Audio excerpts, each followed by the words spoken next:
Hi Nicole, it's Gwendolyn here. Actually, I'm quite confused on what your name is because you write in your letter here Amy Smith, but then your email says Nicole. So if I've been getting it wrong, I apologise. I'll stick with Nicole unless you tell me something else. Um, Great to see your corrected essays. I had to read through them. There was a couple of things in your letter here that I just wanted to mention to you. So your spelling here was not correct, so it should be submit, S-U-B-M-I-T. Just be mindful of that. I don't know if that was a typing mistake or if you actually think it is spelled that way, but just to make sure it is submit, S-U-B-M-I-T. So then here you forgot your article. So you say, I went back to the doctor's office the next day, comma, but the doctor was on holiday. So just a couple of things missing there. Okay, just want to make you aware of those couple of instances which I didn't think were corrected correctly. So let's go ahead and look at your next set of essays.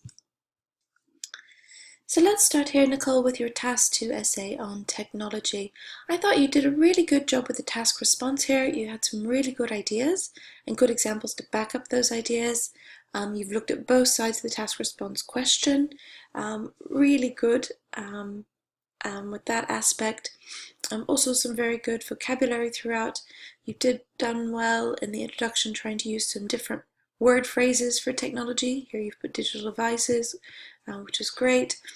The one thing that I did, or a couple things that I did notice here, Nicole, which we need to work on is, one is your word count. So you've written 309 words, and we need to get that down. That also came through in terms of your writing. Whilst I can understand what your ideas and your examples, I think we could just be a little more concise and actually a little more coherent on trying to explain those ideas. That is hard sometimes. I mean, even for native English speakers, trying to be concise is a very difficult task. So I want to look at that when we read through your essay. So let's take this first sentence of your introduction as an example of where we need to think about how we can be more concise, reduce wordiness, and which will ultimately help reduce your word count. So this sentence here, the issue of digital devices in most countries has grown in importance over the years. So what you've done here is you've put sort of this extra clause in most countries. It's not really necessary for this essay and this task response, so we could take that out, make this sentence a little more concise, and yeah, help reduce your word count by a couple of words. So we could here just say the issue of digital devices has grown, add that preposition there, in importance over the years. There is strong evidence to show that since the inception of technologies, individuals rely on these devices most of the time in their lives. Let's look at this one again as well. So here again, there's a phrase in here, since the inception of technologies. We don't really need that in there, and we can reduce some of the word count. Particularly in your introduction, you don't get as many points in your introduction, so try to keep that as short and concise as possible. So here I would say, there's strong evidence to show that individuals rely on these devices. Instead of most of the time, maybe a higher level vocabulary here would be constantly in their lives. Just a little higher level vocabulary instead of the phrase most of the time. So there is strong evidence to show that individuals rely on these devices constantly in their lives. Much more concise sentence. This essay will discuss the issue using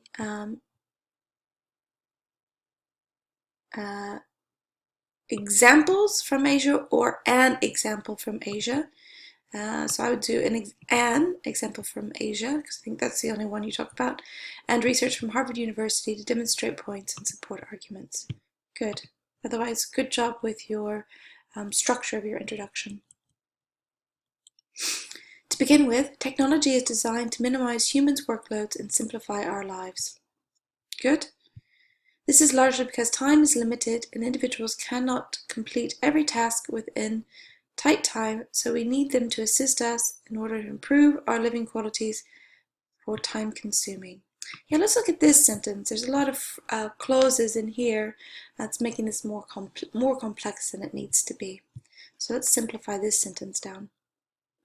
So maybe here we could say, this is largely because individuals have limited time to complete every task they need to do. So we rely on devices to assist us. Full stop. And then you can talk about the improving our living qualities. It's not really necessary here in order to improve our living qualities and for time consuming. It's not necessary to the task response. Because here what we're trying to answer in this essay is, I think your point of view, technology should adapt to humans, and that technology is adapting to humans to help us complete all the necessary tasks that we need to do. So, and the more important stuff is here. So a little more concise sentence there. For example, in Korea, Samsung, watch the spelling S-A-M, S-U-N-G, Samsung company. Don't really need to say company here. We know Samsung is a company. It's pretty widely known company. I don't need to reinforce that. We could just say, in Korea, Samsung has invested huge. That's a really low level vocabulary as well. Try to use larger level vocabulary where you can.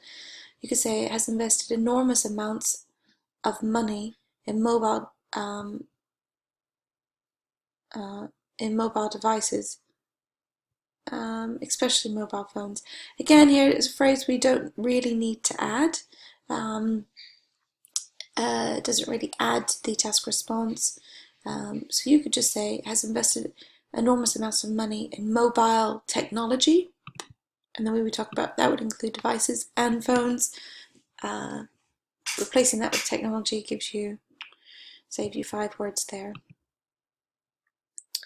And then avoid you from saying mobile devices and mobile devices twice so close together. The latest mobile devices are, I wouldn't say usually, we don't need that adverb there. We could just say their latest mobile devices are more user-friendly compared to the previous generation, since their mission is to create something that can help users. And until now, most Korean appreciate what they do. Yeah, that's not necessary as well. Living in Korea, I understand that, but here I would just say, compared to the previous generation, since the mission is to create something that can be useful to users and help simplify their lives. That would be more relevant. Thus, technology is created to adapt to us in a physical world. Good. However, there's a staggering number of adverse effects of technology. Good sentence. People may be no longer to activate their brains for solving any matters. Let's look at this sentence.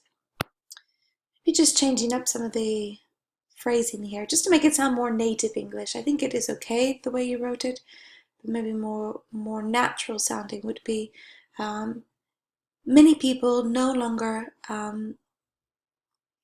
activate their brains for solving simple problems instead of any matters, for solving simple problems. This is due to the fact that when they are facing, when they are facing difficulties, they Google it on the internet, I would say on here, on the internet directly, without any critical thinking. Recent research from Harvard University indicates that 85% of students, again, 85% of students, we don't need usually here, It's not necessary. 85% of students do their coursework, no S, with computers and do not refer from their textbooks. This is the major reason why people today, other way around, why people today are more likely to have early onset Alzheimer's disease. Therefore, technology may lead to human beings' brains to be inactive and become weaker. In conclusion, technology is designed not only to adapt to us, but also to simplify, what you're spelling there, simplify, simplify our lives and diminish our workloads. However, we should not, and not could not, we should not rely on it since it is harmful to our brain's performances. Okay? Okay, Nicole, I've given a lot of corrections there. It's really not as bad as the mini corrections I've given you. I just really want you to make your essays more, or your sentences more concise, which will help your coherence. And I think I've given you some suggestions of how to do that. Not putting in words where we don't need them, and then taking out phrases which aren't necessary. Okay, let's look at your task 1. Good, Nicole. I thought you did a really good job with your job application letter here. You've included all the relevant information. Very good essay. Let's go ahead and read through it. I'm writing this letter to apply for the position available in National Airport. So the thing here is that I would like you to be a little more specific. I would have liked you to tell me what the position is, where you heard about it, and where you heard about it. So maybe something along the lines of, I'm writing this letter to apply for the load controller assistant position recently advertised in Aviation magazine. Something like that, which is probably more relevant than in the National Airport. I'm currently a final year student at Smith University, studying aviation management. I would like to gain professional experience by working for the National Airport. So here you could put in who you want to work, the airport's name, but the most important here is the name of the position and where you found out about the job. I've previously worked in AX Airlines as a load controller assistant. And here, I don't think we need to put the dates of that. So I think just to help with your coherence and cohesion, to be more concise, just leave that out and then go straight on. My duties, you had more than one duty, so make that plural. My duties entail preparing documents to captains and crew members. Watch spelling of documents, documents, documents. I have very good, that's pretty low level vocabulary. You could say I have excellent communication skills. Just up your vocabulary level there. I have excellent communication skills and I am, don't forget your I there, and I am a quick learner. You don't need the dash in between there. Furthermore, I am multilingual and speak English, Japanese, and Spanish. This could be beneficial to the position. Good grammar structure there. I'm really keen to work for you, comma, as I find the job to be challenging. I've been working in an airport, at your article there, for a year, and again, I am, and am. You need your I am, always I am, never just am. So I am very familiar with most facilities. Furthermore, this role will provide me, at your pronoun, me the opportunity to not only improve my language skills, comma, but also my people skills. I would be grateful if you could kindly consider my application for the vacancy. My CV is also enclosed in this letter. I'm looking forward to hearing from you. Yours faithfully, Amy Smith. Good, Nicole, Amy, please let me know which one you want me to call you. I'm a bit confused now, as your email says Nicole, but your letters say Amy. Really good essays. I think, you have great ideas and your writing style is really good. Just need to work a little bit on your grammar and making your writing a little more concise. So as before, need to check these two essays or add any errors to your error list, correct these two essays with the suggestions given, and go ahead and write the next two set of essays and get those back to me as soon as you can. I think you're there or thereabouts with the score, Nicole. Maybe just a little more practice, I think, on making your sentences more concise. And I think what I want to do, and I want to help you with that, so what I want to do is I think you're almost there. So go ahead and write the next two set of essays. Then after that, I'm going to give you two more tasks for free. And I'm going to do this because I think I really want to help you get that 7.0. So go ahead and do essays 6 and 7 in the course, get them back to me. And then after that, I want to give you two more free essay checks, which I'll do for free. And then I want to give you a task on sentence writing simple sentences, just to make sure that you're being more concise in your writing. So that's something I'll give to you as a task after you do the next two essays. All right? Have a lovely weekend wherever you are, and I look forward to seeing your next essay soon. Bye for now.